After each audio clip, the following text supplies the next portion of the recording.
Welcome to the Circle Up, a Mizzou basketball podcast. I am joined, thankfully, by Nathalie Jones, the sports director for ABC 17, KMIZ in Columbia, Missouri. Nathalie, thank you for joining us.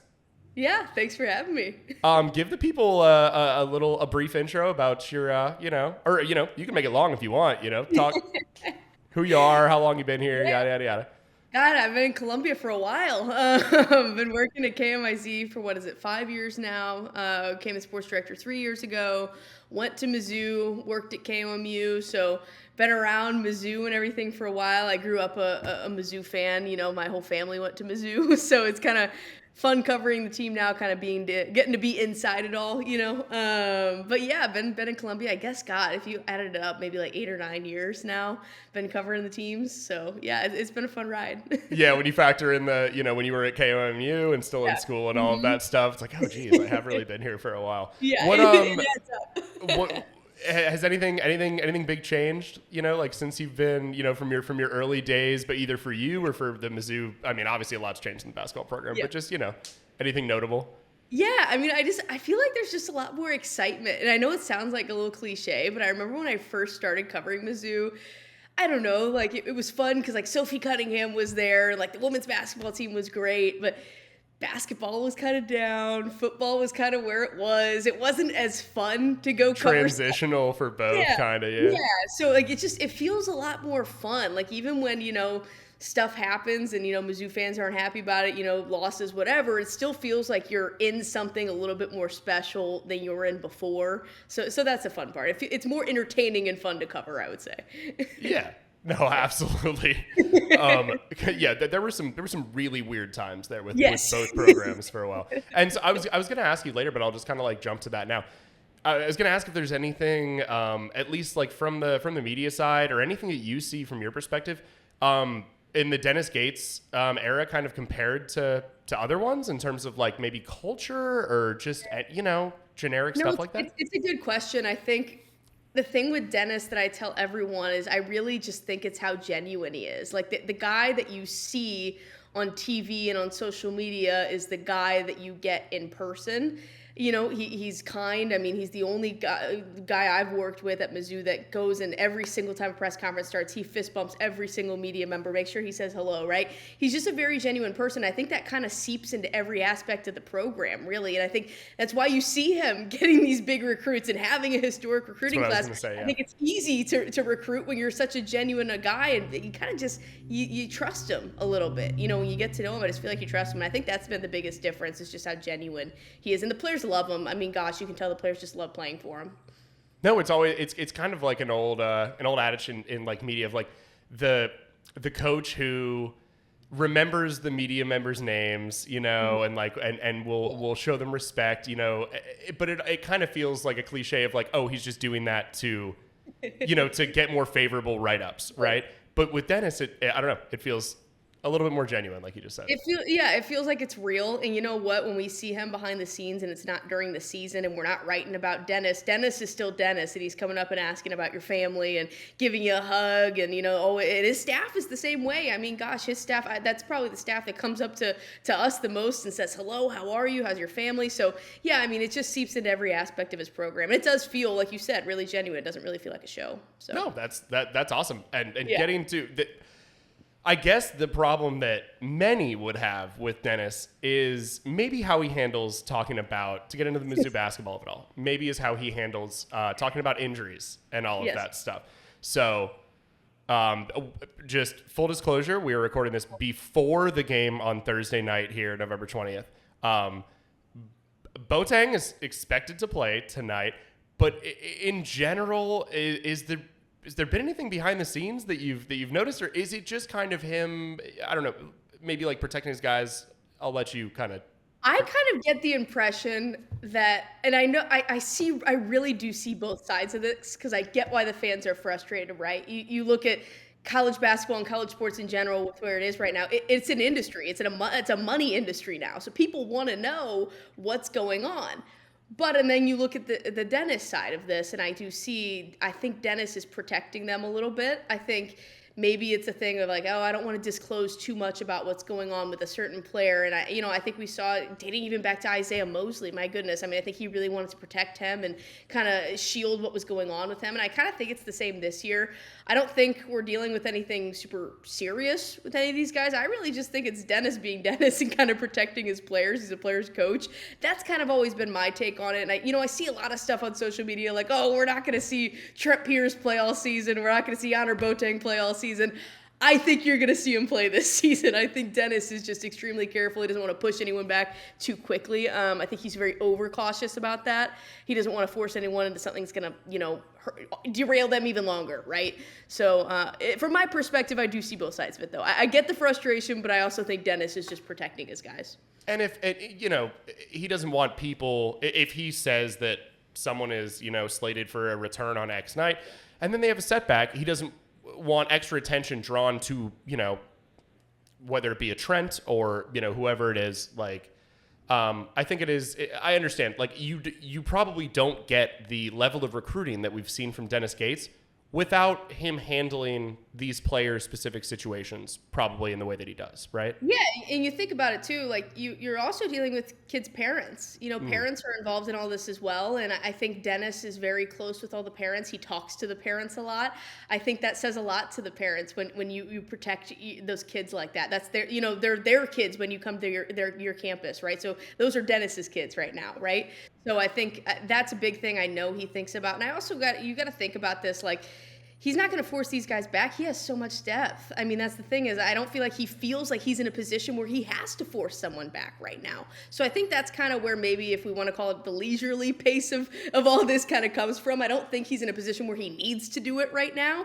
Would you like to see an Honor Boateng and a Trent Pierce kind of build the chemistry with this team in non-conference? Yes, but I don't think they're in a position where they have to do it right now. So I think there's a lot of layers to this. Like I said, I do get the frustration, though. Guys, people want to see Honor Boateng hit the floor. I mean, gosh, it's been 2 years we've been waiting for it. So Yeah. No, the people on the forums, okay, they're always going to be doing their thing, all right? We know that. We're in the SEC now. We're trying to live up to that reputation. So to kind of like pivot off that, and I know you cover, every Mizzou sport. You cover a million different programs around Mid-Missouri. But regarding the lineups, because I'm kind of on your side with what you just said of we do have depth. I think it's he's taking his time, easing his way into it. Some people have been angry at some of the lineup choices. Our big lineup has been, with the advanced metrics, maybe looked the worst. With even with like Phillips on the floor, who I've enjoyed watching, but some of the metrics don't really say so. So I was curious if you had any kind of thoughts about that on if it's just, again, is he just working stuff in because he has this depth? Is it just kind of, hey, we have I don't want to call them cupcakes. I don't want to disrespect the opponents, but. Right. Yeah, I think it's, when I talked to Dennis in the offseason, I talked about that loss to Drake. And I think a lot of people had a problem with the lineup. I don't know what you're talking about. Drake, right? Yeah. He changed it up. And like a lot of people are like, why did you change it, right? I think, and that was something he pointed to of like finding the right lineup to go into games with, right? And I think I think this is something you see a lot at the beginning of the season too.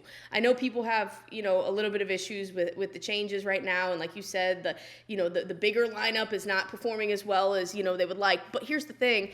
Dennis does this every single season. He plays these lineups every single season. I don't necessarily think it's a bad thing because I think when you kind of see them getting into SEC play, it gets a whole lot more consistent because I think he finds what he likes. Obviously, NCAA tournament last year, he strayed from that, and we saw what happened, right? I think right now he's just kind of trying to see what works. He likes to see, who blends well with who. I think that's kind of just where he's at right now. I don't think it's anything to necessarily be concerned about moving forward. I think pretty soon here when we start moving into late December and we're starting to get towards conference play, I think you're going to see a lot more consistency, honestly. He likes the depth. I think he's seeing who works the best coming off the bench. You saw it with Caleb Grill last year. I mean, he was great coming off the bench, and he's a great player. So I think he's just kind of trying to see what works right now. I don't read too much into it personally. Hey, that's my take on it, but I know that others don't necessarily view that. We're in that part of the season where the hot takes love to fly. It's easy to analyze when you're facing like the non-con, right? It's easy to there's nothing else to do. You just have to But we've got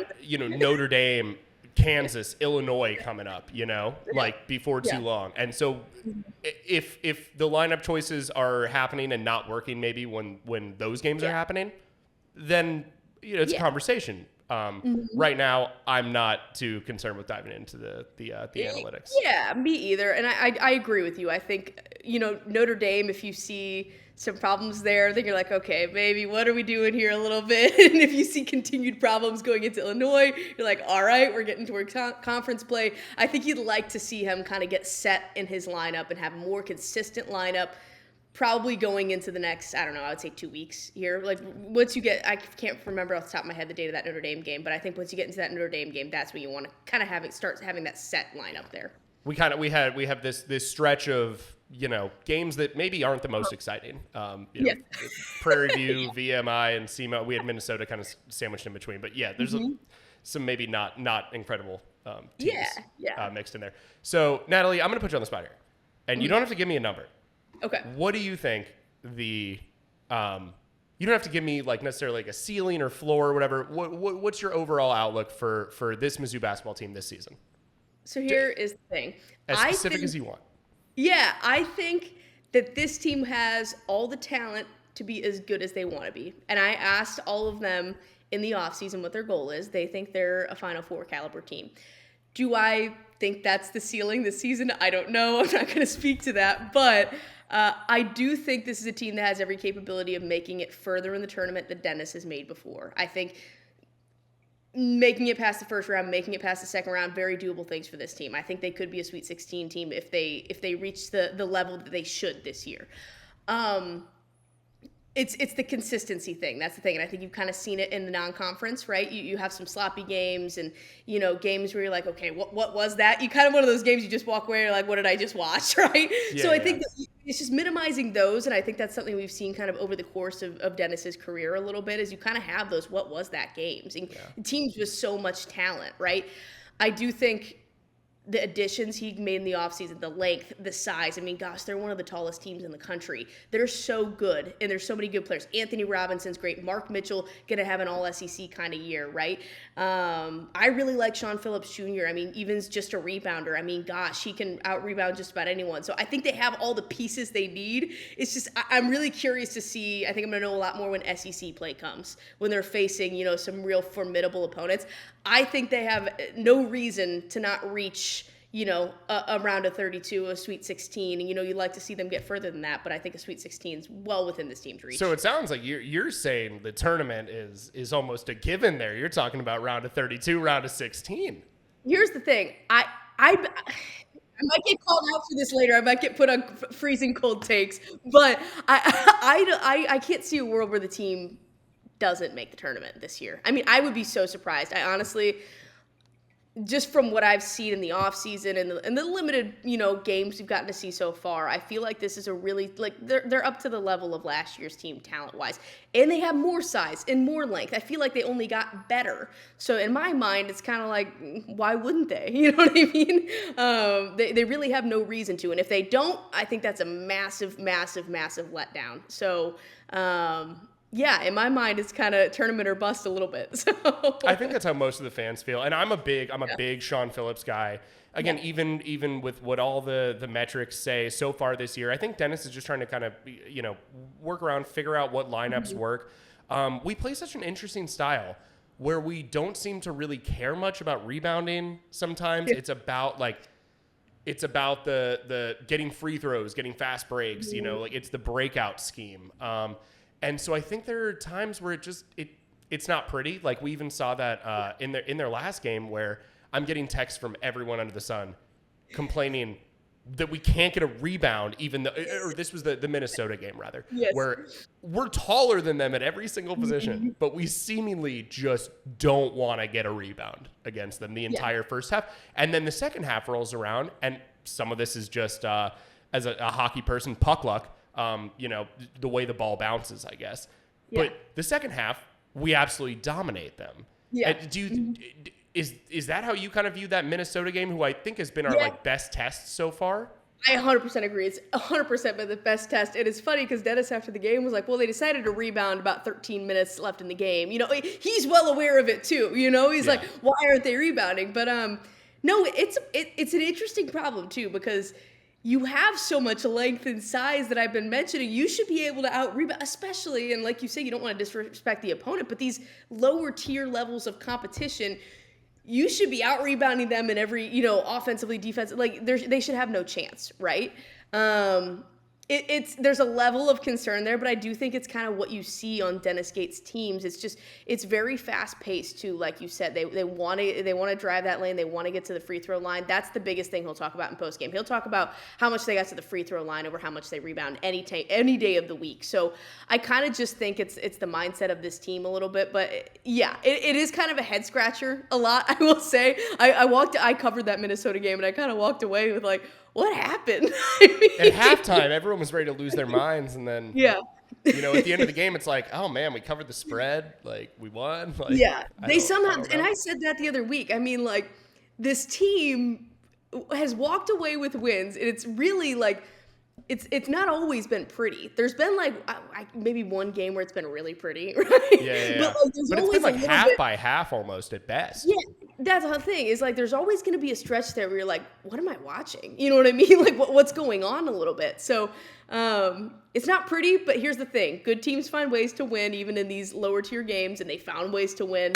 That's the most important thing. But yeah, it's sometimes it's a little bit of a head scratcher. I'll agree with you there. No, that's just kind of the way it goes. And again, it's early season. I'm trying to be level headed and not read too much into it.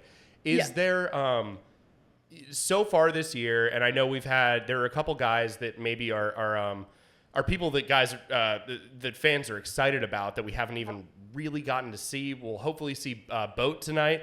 But other than that, is there a player or just something specific that you've been like most impressed with throughout the off season and early in the season? I think Anthony Robinson speaks for itself. I mean, oh my gosh, he has grown so much in his time at Mizzou. I think he has every capability of being an all-SEC player, not just all-SEC defensive team, all-SEC period. He's a great player. I've been really, really impressed with Jaden Stone. I really like Jaden Stone. I think he was a fantastic addition. His story, I mean, he had a head injury, came back. He didn't know if he was going to play. I didn't know if he was going to play ever again, you know, but yeah. I mean, that was terrifying. It was a terrifying injury, and for him to come back and be playing at this level, and I know they haven't reached kind of the peak of their competition yet, but I think he was a fantastic addition. I also really like how T.O. Barrett's playing right now. I think T.O. Barrett is kind of a good mix, you know, out there a little bit. And I think he kind of went through what Ant went through in his freshman season. Dennis talked about that in the off season too, where like when you're a freshman and you're kind of at that position, you can't do anything right. They're going to treat you like you cannot do a single thing right.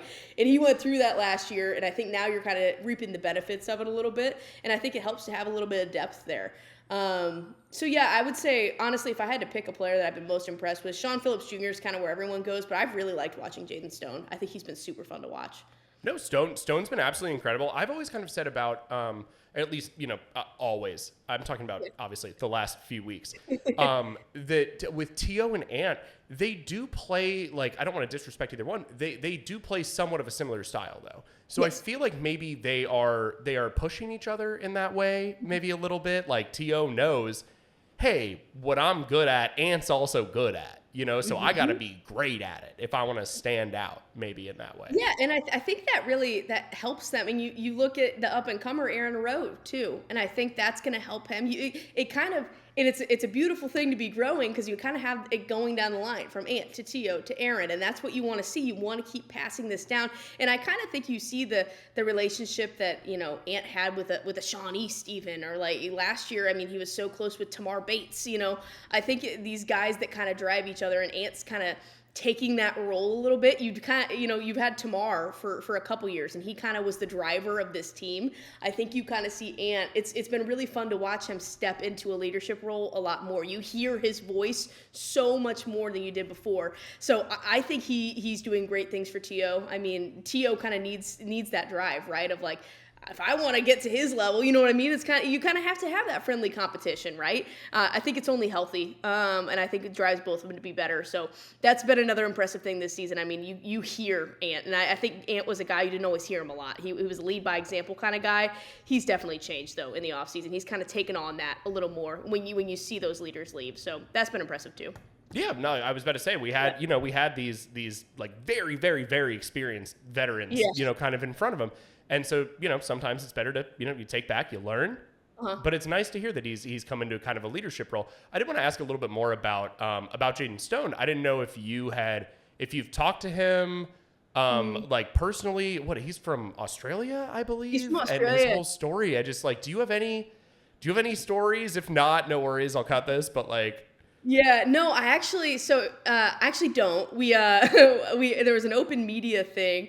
And I was running around all these people, and Jayden Stone was the one guy that left before everyone. So I was like, "You're kidding." So no, but I've heard great things. I mean, he's super kind guy. But yeah, I haven't gotten to speak with him one-on-one personally. But the accent's cool. So no, exactly. It throws me off. I was like, I'm hoping I'm gonna keep asking every single person that we talk to if they've got some sort of crazy Jayden Stone, because I remember when they announced that transfer, and I was super excited, but there was just so much unknown about him, and I went and watched not only his highlights but his interviews, and he seemed like a really, really nice, genuine person. Obviously he had the talent as well, but you just never know with an injury like that. And he's been fantastic. I think he's probably you mentioned like Sean Phillips is kind of the easy answer that most people will say for who's been the most impressive. I think Jayden Stone is actually like the fan fave. So far this year. And I love that. Honestly, he's like a kid that kind of I feel like deserves that recognition a little bit, because I feel like there's so many. There's some flashy players on this team. Mark Mitchell, Sean Phillips Jr., Ant. A lot of guys that have been getting attention in the offseason. And not that they don't deserve the attention either. No, and they 100% deserve it, but they've worked for it, right? But I think Jayden was maybe someone that maybe didn't get a lot of talked about this offseason. I'll be honest, it wasn't someone I talked about this offseason going into the season. I didn't say, Jayden Stone, I wasn't going on and on about Jayden Stone. I was going on about the length and the size they added, and like a Sean Phillips Jr., right? But no, Jayden's a guy that deserves all the recognition he's getting. I mean, like you said, that injury, I had no clue how he was going to come back. You never do with an injury, so it's pretty impressive to see just how he's been able to turn around from that, for sure. I completely agree. All right, let's get into a little bit more fun stuff. If you don't have anything else basketball related, I want to ask, you've been around the Mizzou team for a while. You've bounced around a lot of SEC schools, bowl games, etc. Right? Who's got the best catering that you've seen? Oh, that's a good question. These are the questions that I bring. Okay. Okay, that's a good question. Can I include bowl games? Yeah, absolutely. Okay. Cotton Bowl. Hands down. Cotton Bowl. Or none. Oh my gosh, Cotton Bowl. What was in the media section there, okay? So here's the thing. They had a whole media room in the hotel where they had massage chairs. They had like free drinks. You could go to the bar and get free drinks after the game. They had an open bar. You didn't have to pay for anything. They had a whole spread of buffet, like chicken tenders and like mac and cheese, like all this stuff that you want to have after working hard all day. And it was open all day. Every single day you were down there, it was open. It was the best thing ever. Nothing will ever compare to the Cotton Bowl, I swear. That was just going on all the time? Yeah, well, after the game was the open bar. After the game, like, open bar. But, like, there was drinks down there. It was only for media, too. You had to show your little pass. You go in there, like, after you're done with work. It was great. They had a spread, like, every single day, like, breakfast, lunch, dinner. It was fantastic. And up in the press box, they had, like, prime rib. No way. Like, I ate good at the Cotton Bowl, Natalie, but I spent about $70 to eat good at the Cotton Bowl, I ate for free and it was amazing. So. That's great. That's a fantastic answer. I'm so happy that there was a legitimate you knew immediately what the winner was. Is there anyone that you would like to maybe subtly call out, maybe a bowl venue? That you're comfortable doing so. If not, no worries. Okay. I'll say this. The Music City Bowl left a little bit to be desired. I'm just I really liked the it was cool being down on the field, you know. I didn't really expect much from that stadium. Like I wasn't like super excited to go to Nissan. You know I was about to say it's Nissan Stadium, right? Yeah. I was like, okay, it's fine. But it was cool, like down on the field. But I feel like up in the press box, like I was just like, like, the food wasn't very good, and then just I don't know the whole Where were you at the Liberty? You went to the Liberty Bowl, obviously. I did go to the Liberty Bowl. Yeah. I was shooting it though, so I wasn't up in the press box. So you were on the field. Okay. That stadium is just simply so old that the like auxiliary press box is an absolute joke. I mean, it was like 500 people packed into. Yeah. I have a throw-in, not a bowl game. Also, a little bit to be desired when Arkansas plays in Little Rock. That stadium, I forgot what that stadium's called. It's a super old stadium. When it was when Connor Bazelak came in. Yeah. Because of that injury. So that stadium's horrible. No, fair enough. I don't think anyone's gonna hate you for calling that one out. A stadium in Arkansas. Have you been to Shreveport? I think that might have been a little bit before your time. Sorry to age you. Natalie is younger than me. Okay, and so I have not been missed there. those old bowl games. Okay, down in Shreveport. Yeah, it's not great. It's much like the Liberty Bowl in Memphis. Okay. But I get the vibes. Though. But more Louisiana, you know. Somehow. That's kind of all I had. That's fantastic. Your the Cotton Bowl stuff this is exactly why people tune in. Any other fun stories or anything you wanted to get off before I let you go? Has the catering at Mizzou games gotten better? Here's the thing: I don't get to enjoy the catering at Mizzou. I know, because you're shooting the whole time, and then I'm out on the field. Yeah, I've heard good things. I was thinking basketball, at least halftime sometime. You know, maybe get some Papa John's, or you know. Well, here's the thing: the chicken tenders are the fan favorite at basketball. So chicken tender night is the big night for media members. So all right, is that every game now, or? No, it's very few and far between. I'm gonna sign a petition to get it a little more often. It feels like months in between. I'll reach out to everyone else that we've talked to and try to get something going for you guys. Well, that's the big thing at Chiefs games, even as well in the press box, is that the chicken tenders in between the third and fourth quarter. The problem is that the people that are down on the field shooting never get to enjoy that, right? No, it's a sad I love being down on the I would never trade being down on the field because I don't really like being in the press box that much. It doesn't feel as fun. That's the one thing I'm when it's cold out, I'm oh god, all those people are up in the press box right now. And they're eating chicken tenders. And they have hot chocolate and All right. I'll let you go on this then. Yeah. Any just give me a quick what's the coolest part of your job? What's the hardest part of your job?